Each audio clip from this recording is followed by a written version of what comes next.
मैं स्टैनली मैकवान, मेरे YouTube channel Hindi Gujarati Bible study में आपका स्वागत है। मेरे चैनल को आज अभी इसी वक्त आप सब्सक्राइब कर लीजिए और परमेश्वर के ज्ञान में पढ़ते जाओ। परमेश्वर कहते चिंता मत करो, अपने शरीर के लिए नहीं क्या पहनोगे, और अपने प्राण के लिए नहीं कि क्या खाओगे। किसी भी बात की चिंता मत करो। फिलिपी 4:6 में लिखा है किसी भी बात की चिंता मत करो। लेकिन मैं आज कहता हूँ चिंता करो। क्यों चिंता करो? किस बात के लिए चिंता करो? और हमें चिंता करनी चाहिए, लेकिन क्यों करनी चाहिए, किस बात की चिंता करनी चाहिए, वो जानने के लिए मेरे साथ इस वीडियो में अंत तक बने रहो। और अभी 2023 चल रही है और समझ लो हम अंतिम युग में प्रवेश कर चुके हैं। और आजकल का ज़माना भी ऐसा कुछ चल रहा है कि जो दूध बेचने वाला होता है वो घर घर जाकर बेचता है, और जहाँ शराब मिलती है वहाँ पर लाइनें लगती है ना। लोग वहाँ सामने से पीने के लिए जाते हैं। जो अच्छा नहीं है उसके लिए लाइन लगती है, और जो बुरी चीज़ है, जो अच्छा है उसको बेचने के लिए जाना पड़ता है, और जो अच्छा नहीं है वहाँ पर लाइनें लग जाती है। ऐसा ज़माना है, और किसी को समझाओ तो समझते नहीं।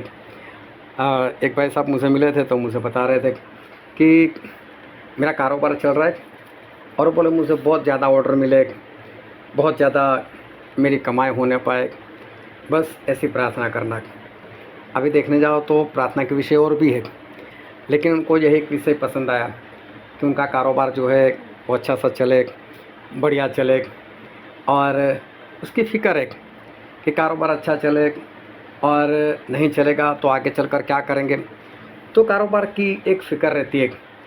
एक आंटी है, मेरे ख्याल से 70 के ऊपर चली गई और 80 के करीब है, और उनका जो बेटा है वो भी तकरीबन 60 का तो है, मतलब वो 80 के करीब तो होगी। अभी उनके बेटे ने शादी नहीं की। शादी इसलिए नहीं की क्योंकि उनको पहले गंभीर बीमारी थी, लेकिन बाद में परमेश्वर ने उनको छुटकारा दिया, लेकिन तब 50 साल से बाहर हो गए थे। फिर उन्होंने शादी नहीं की, तो अभी अकेले। अभी 80 साल की इस आंटी को फिक्र अपने बेटे की। बोले प्रार्थना करना, बस मेरा बेटा जो है उसका गुजारा चलता रहे, क्योंकि जॉब भी नहीं करते, क्योंकि उनको मालूम नहीं क्या हो जाता था, कहीं पर भी बेहोश हो जाते थे, तो जॉब भी वो नहीं कर पाए, तो उनको उसकी फ़िक्र है। तो देखने जाओ तो आंटी के लिए और भी प्रार्थना के सब्जेक्ट होने चाहिए, लेकिन बस यही सब्जेक्ट है कि मेरा बेटा जो है उसका गुजारा होता रहे। तो गुजारा तो किसी का भी हो ही जाता है। अभी एक भाई की लड़की के लिए कोई रिश्ता दिखाने के लिए लेकर आए। बोला आपके बेटे के लिए रिश्ता है, और रिश्ते में क्या बताया हमारा। बोला अच्छा बंगला है, गाड़ी है, ये है वो है। अभी जिसकी बेटी थी उसने बोला वो सब तो ठीक है, लेकिन और भी कुछ है कि नहीं, परमेश्वर वाली बात कोई उसमें है कि नहीं। लेकिन उनको क्या चाहिए था, बस बंगला होना चाहिए, गाड़ी होने चाहिए, ऐसा रिश्ता है तो वो अच्छा है। बंगला हो, गाड़ी हो, सब कुछ हो, लेकिन क्या मालूम कब तक रहेगा, हो सकता है बीच में ख़त्म भी हो जाएगा। लेकिन उनको ऐसा कि ये सब कुछ होगा तो चिंता वाली कोई बात नहीं। मतलब ये सांसारिक चीज़ें जो है वो लोगों को ज़्यादा चाहिए कि बस वो हो जाए तो बाद में सब कुछ ठीक है। अभी भाई साहब ने बोल दिया कि मेरी लड़की की शादी तो हो गई है, तो बोला अच्छा घर है उसके पास, लड़के के पास। अभी भी उसको वही है कि लड़के वाले के पास घर होना चाहिए, अच्छी कमाई होनी चाहिए, अच्छी जॉब होनी चाहिए। लेकिन बाइबल में एक वचन पढ़ते हैं जो लिखा है मत्ती रचित सुसमाचार में, उसका अध्याय 6 25 से पढ़ो। इसलिए मैं तुमसे कहता हूँ कि अपने प्राण के लिए यह चिंता न करना कि हम क्या खाएंगे और क्या पिएंगे, और न अपने शरीर के लिए कि क्या पहनेंगे। क्या प्राण भोजन से और शरीर वस्त्र से बढ़कर नहीं? आकाश के पक्षियों को देखो, वे न बोते हैं, न काटते हैं, और न खत्तों में बटोरते हैं, तो अभी तुम्हारा स्वर्गीय पिता उनको खिलाता है। क्या तुम उनसे अधिक मूल्य नहीं रखते? तुम में कौन है जो चिंता करके अपनी अवस्था में एक घड़ी भी बढ़ा सकता है? देखो यहाँ पर जो लिखा है कि परमेश्वर क्या बोलते हैं, ना प्राण के लिए चिंता करो, ना शरीर के लिए चिंता करो। हमारा जो शरीर उसको जो खाना पीना चाहिए, प्राण को जो कुछ चाहिए, बोलो उसके लिए चिंता मत करो। मतलब ये सारी बातें चिंता करने की नहीं है। वह कारोबार चलता है नहीं चलता है वो चिंता की कोई बात नहीं, लड़के पढ़ते हैं नहीं पढ़ते वो चिंता की बात नहीं। प्रभु मना करते हैं कि सारी बातें जो है वो चिंता की नहीं है। प्रभु बोलते हैं कि इसके लिए चिंता मत करो। और चिंता कर कर कौन बोलते हैं कि अपनी आयु को कोई बढ़ा सकता है? कोई कुछ भी नहीं कर सकता अपने शरीर के लिए, अपने प्राण के लिए। तो परमेश्वर बोलते हैं इस सभी के बारे में चिंता मत करो। फिर बोलते हैं देखो आकाश के पंछियों को देखो, ना बीजते हैं ना काटते हैं, कुछ भी नहीं करते, लेकिन फिर भी जो स्वर्गीय पिता है उनका गुजारा करते हैं, तो हमारा क्यों नहीं करेंगे? तो परमेश्वर मना कर रहे हैं कि किसी भी बात की चिंता मत करो। फिर आगे बढ़ो उसका 34वां वचन, सो कल के लिए चिंता ना करो, क्योंकि कल का दिन अपनी चिंता आप कर लेगा। आज के लिए आज ही का दुख बहुत है। कल की चिंता मत करो। देखो कल की चिंता परमेश्वर मना कर रहे कि कल की भी चिंता मत करो, मतलब सिर्फ आज की चिंता करो। एक वचन और पढ़ते हैं जो फिलिपिया उसका 4था अध्याय और वचन 6, किसी भी बात की चिंता मत करो, परंतु हर एक बात में तुम्हारे निवेदन, प्रार्थना और विनती के द्वारा धन्यवाद के साथ परमेश्वर के सन्मुख उपस्थित किए जाए। तो यहाँ पर भी परमेश्वर का वचन ऐसा कहता है किसी भी बात की चिंता मत करो। कोई बात ऐसी नहीं है जिसकी हमें चिंता करनी चाहिए। हमें चिंता नहीं करनी है, ना अपने शरीर के लिए ना अपने प्राण के लिए। एक भाई साहब उन्होंने जब अपनी दौलत जो थी तो किसी को बताया कि मेरे पास इतनी दौलत है, इसको गिनकर बताओ कितनी है। तो सभी हिसाब लगाकर उसने बोला कि आपकी 6 पुश्ते तक खा सकती है, इतना आपके पास है। अभी टेंशन में आ गया, बोले 6 पुश्ते खाएगी तो सात्विक का क्या? अब इसको टेंशन, सात्विक को मैं क्या खिलाऊंगा? अभी देखने जाओ तो सिर्फ खुद का देखना है। और परमेश्वर तो बोलते कल की भी चिंता नहीं, लेकिन इसको 7वें पुस्त की चिंता उसको लग गई। तो फिर वो गया किसी तका ताबिज करने वालों के पास, बोले रे ऐसा ऐसा है, मैं बहुत टेंशन में आ गया हूँ और 6 पुस्तों तक तो मेरे पास खाना पीने की चीज़ है, लेकिन सात्विक के लिए नहीं, क्या करूँ? वो भी बोलता है कोई बात नहीं, तक खर्च लगेगा, बाद में मैं बताता हूँ। उससे भी बता दिया। बोले ज़्यादा दान किया करो, तो बोले और आएगा। बोले ठीक है। अभी उसने दान देना शुरू किया। अभी कहीं पर कोई भिखारी बैठा था तो जाकर उसको दान दिया। उसको बोले ले, बोले क्यों दे रहे हो मुझे? तो बोलते खाने के लिए। तो उसने जेब में से पैसा निकाल कर बताया, देख मेरे पास 50 रुपये और आज का है मेरे पास जुगाड़। तो वह कल के लिए रख। बोले कल की चिंता क्या कर, जिसने आज का दिया वो कल का भी देगा। अभी वो सात्विक उसकी चिंता कर रहा है और यहाँ इंसान कल के भी चिंता नहीं कर रहा है। तो परमेश्वर भी यही बोलते हैं कि कल की चिंता जो है वो मत करो। ना शरीर के लिए चिंता करो, ना कल की चिंता करो, ना अपने प्राण के लिए चिंता करो। लेकिन फिर भी इंसानों को चिंता लगी रहती है। कारोबार नहीं चलता उसकी चिंता, तनख्वाह नहीं बढ़ रही उसकी चिंता, जॉब नहीं है तो उसकी चिंता। लेकिन अभी हम लोग अंतिम वक्त में जीवन जी रहे और समझ लो कि बहुत जल्द सब कुछ ख़त्म हो जाएगा। तो अंतिम दिन का जब हम जिक्र करते हैं तो अंतिम दिन का सही मतलब होता है कि पवित्र आत्मा का काम बंद होना। एक दिन ऐसा आ जाएगा कि परमेश्वर पवित्र आत्मा को बोल देंगे अभी बात ख़त्म है, अभी तेरा काम बंद करो। और जैसे ही पवित्र आत्मा का काम खत्म होगा वैसे ही मसीह का जो विरोधी है उसका काम शुरू होगा। और बाइबल में ये बात तो स्पष्ट लिखी हुई है, प्रकाशित वाक्य 7वें अध्याय में 1 से 3 में लिखी है, यजकेल के पुस्तक में उसके 9वें अध्याय में ये बात लिखी है, इफिसी में 1 अध्याय में लिखी है, दूसरे कुरिन्थी में भी ये बात लिखी है, दूसरे थिस्सलुनीका में ये बात लिखी है कि एक दिन ऐसा आएगा कि पवित्र आत्मा का काम बंद हो जाएगा। लेकिन आज कितने मसीह लोग ऐसे कि जिनको इस बात की फिक्र हो कि पवित्र आत्मा का काम बंद होने वाला है तो मैं क्या करूँगा, मुझे तो पवित्र आत्मा चाहिए, मुझे तो पवित्र आत्मा से भरना है। आज कितने लोग हैं जो इस पवित्र आत्मा की फिक्र कर रहे हैं। आज सभी को मालूम है बाइबल में लिखा है कि जब मसीह का विरोधी आएगा अपनी मुहर निकालेगा और जो कोई वो मुहर ना ले वो लेन देन नहीं कर सकता और जो मुहर लेगा वो स्वर्ग नहीं जा सकता। तो माहौल इतना बिगड़ा हुआ होगा कि हम मसीह लोग कैसे छुपेंगे उससे और कहाँ पर छिपेंगे। और उसको तो अधिकार मिला है क्यों मसीह लोगों को मार सके, तो हमको ख़त्म भी कर सकता है। तो मरने के लिए भी तो हिम्मत चाहिए ना, क्योंकि वो तो बोलेगा या तो मेरी मुहर लो, या तो मरने के लिए तैयार हो जाओ। मतलब जीवन जीने के लिए एक मौका देगा वो, मेरी मुहर ले लो तो मैं छोड़ दूंगा।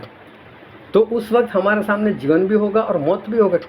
लेकिन एक जीवन वो जो संसारिक जीवन है, जिसमें 60-70 साल हम जीवन जी सकते हैं, लेकिन बाद में तो मरना ही है।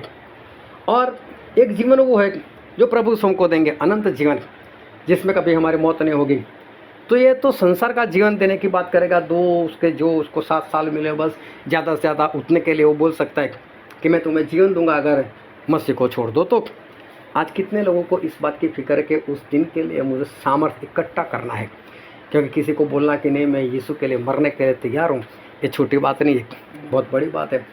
ऐसे तो हम बोल सकते हैं कि कभी भी आए और हमको मार दे, मैं मरने के लिए तैयार हूँ, सच में सामने आ जाए और हमारे सर के ऊपर गन रख दे और फिर बोले कि चल अब क्या करना है, यीशु चाहिए या जीवन चाहिए, तब बात जो है वो अलग से है। तो इस बात की कितने लोगों को फिक्र कि क्या उस वक्त मेरे पास ऐसा सामर्थ्य होगा कि मैं परमेश्वर के नाम से मैं मरने के लिए भी मैं तैयार हो जाऊं। इस बात की लोगों को फिक्र नहीं है।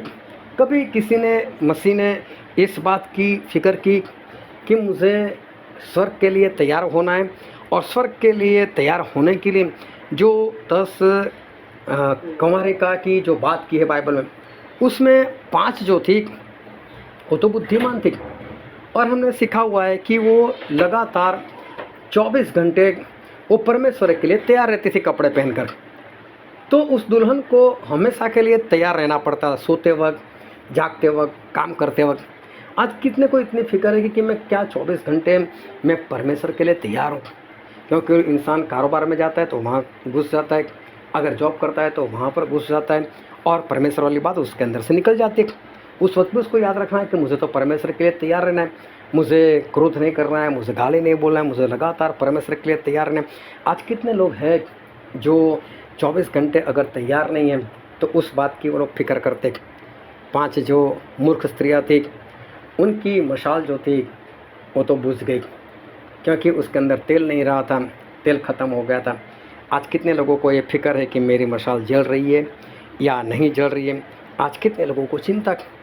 प्रभु यीशु ने एक दृष्टांत दिया था कि एक व्यापारी था, उसने एक नौकर को 5 सिक्के दिए, एक को 2 दिए और एक को 1 ही सिक्का दिया, और 5 वाले ने 5 और कमाई की और 2 वाले ने 2 और कमाई कर कर बताया, लेकिन 1 वाले ने उसको संभाल कर रखा था। तो उसने बोला कि स्वामी तू तो इतना कठोर है कि जहाँ पर बिछता नहीं वहाँ पर काटने के लिए आ जाता है, और जहाँ पर बिखरता नहीं वहाँ पर बटोरने के लिए आ जाता है, तो मैंने तेरे सिक्के को संभाल कर रखा था। तो स्वामी ने बोला इसको बाहर के अंदर में डाल दो, ये तो आलसी है, दुष्ट है, बोले इसको बाहर डाल दो, ये निकम्मा है, क्योंकि उसको कमाई करनी चाहिए थी। और ये बात हमको ये सिखाना चाहती है कि हमें कम से कम किसी एक इंसान को तो बचाकर परमेश्वर के राज में ले ही जाना है। तो आज कितने मसीह लोग ऐसे कि जो इस बात की फिक्र में पड़े हो कि आज तक मैंने तो अभी किसी को बचाया नहीं, तो चलो मैं किसी को बचाने का प्रयत्न करता हूँ। और इस बात की कितने लोगों ने फिक्र की कि मुझे आत्मा जीतना भी है।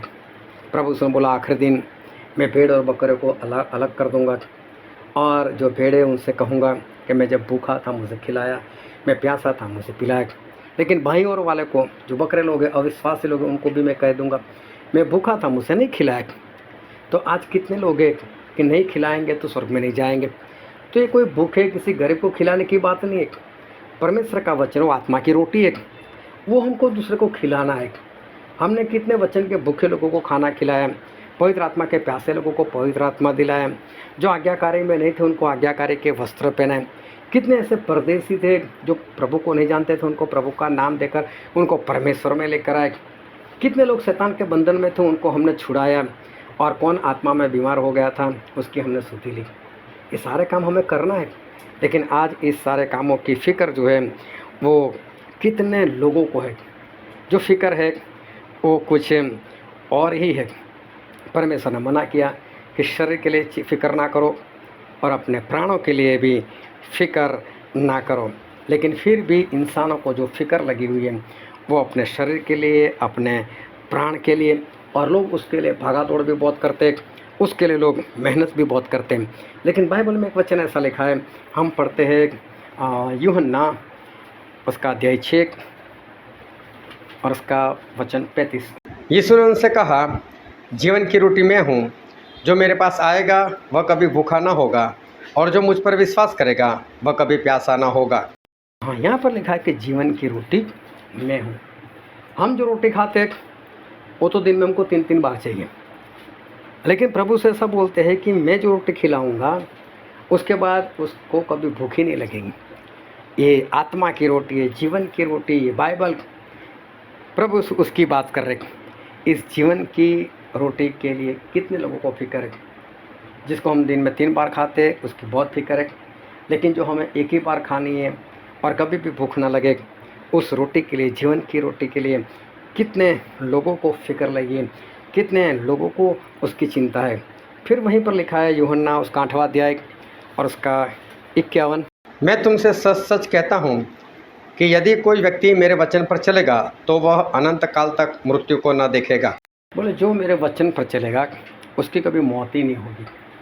अभी देखो इस मौत के लिए कितनी लोगों को फिक्र है, जिस्मानी मौत के, और उसके लोग कितना भागते हैं, तुरंत अस्पताल, ये करो वो करो। लेकिन जो नरक की मौत है और जो स्वर्ग का जीवन है, उसके लिए कितने लोगों को फिक्र है कि हमें नरक में नहीं जाना, लेकिन हमें स्वर्ग में जाना है। फिर प्रभु उसने एक बात और कही, हम पढ़ते यूहन्ना में उसका 7वां अध्याय और 37। फिर पर्व के अंतिम दिन जो मुख्य दिन है, यीशु खड़ा हुआ और पुकार कर कहा, यदि कोई प्यासा हो तो मेरे पास आकर पिए। यहाँ पर लिखा है कि जो कोई प्यासा है वो आकर पिए। फिर उसका 39 वचन भी पढ़ो, जो मुझ पर विश्वास करेगा, जैसा पवित्र शास्त्र में आया है, उसके हृदय में से जीवन की जल की नदियाँ बह निकलेगी। उसने यह वचन उस आत्मा के विषय में कहा जिसे उस पर विश्वास करने वाले पाने पर थे, क्योंकि आत्मा अब तक न उतरा था, क्योंकि यीशु अब तक अपनी महिमा को न पहुंचा था। यहाँ पर लिखा है कि प्रभु यीशु ने चिल्लाकर क्यों बोला और किस बारे में बोला। उन्होंने बोला जो प्यासा मेरे पास आकर पिए। ये बात उन्होंने पवित्र आत्मा के लिए कही थी। तो पवित्र आत्मा के लिए प्रभु यीशु को पूरे पर्व में चिल्लाकर पुकारना पड़ा, जोरों से बोलना पड़ा, जो कोई प्यासा हो वो मेरे पास आकर पिए। रोटी के लिए भी उनको बोलना पड़ा कि जीवन की रोटी में हो, जो कोई उसे खाएगा वो कभी भूखा नहीं होगा। ये वही बात हो गई कि दूध वाला घर घर जाता है और शराब के वहाँ लाइन लगती है। प्रभु यीशु जो सामने से पुकार पुकार कर बोलते, जीवन की रोटी में खा लो इसको, और पानी के बारे में, मतलब पवित्र आत्मा के बारे में, जो कोई प्यासा मेरे पास आकर पिए, चिल्लाना पड़ता है उनको। और देखो संसार की रोटी के लिए, संसार के पानी के लिए लोग कितना भागते रहते। ये वही बात हो गई कि जो सही में नहीं करना है उसके लिए ज़्यादा वक्त, ज़्यादा फिक्र, ज़्यादा मेहनत, और जो हमें अनंत काल तक काम आने वाला है उसके लिए किसी को फिक्र ही नहीं है। शरीर के लिए लोगों को चिंता है, आत्मा की कोई फिक्र उनको नहीं है। लेकिन जो वचन मत्ती में हमने पढ़ा था उसका 6 अध्याय और 25, 26, 27, तो वहाँ पर लिखा है अपने शरीर के लिए चिंता ना करो और अपने प्राण के लिए चिंता ना करो, मत दोनों बातों के लिए चिंता मत करो। लेकिन वहाँ पर ऐसा नहीं लिखा कि आत्मा के लिए चिंता मत करो। तो इसका मतलब ये है कि आत्मा के लिए तो हमें चिंता करनी चाहिए, आत्मा के लिए चिंता करनी चाहिए। शरीर के लिए ना करो, लेकिन अपने आत्मा के लिए हमें चिंता ज़रूर करनी कि हमारा आत्मा वो स्वर्ग में जाएगा या नहीं जाएगा।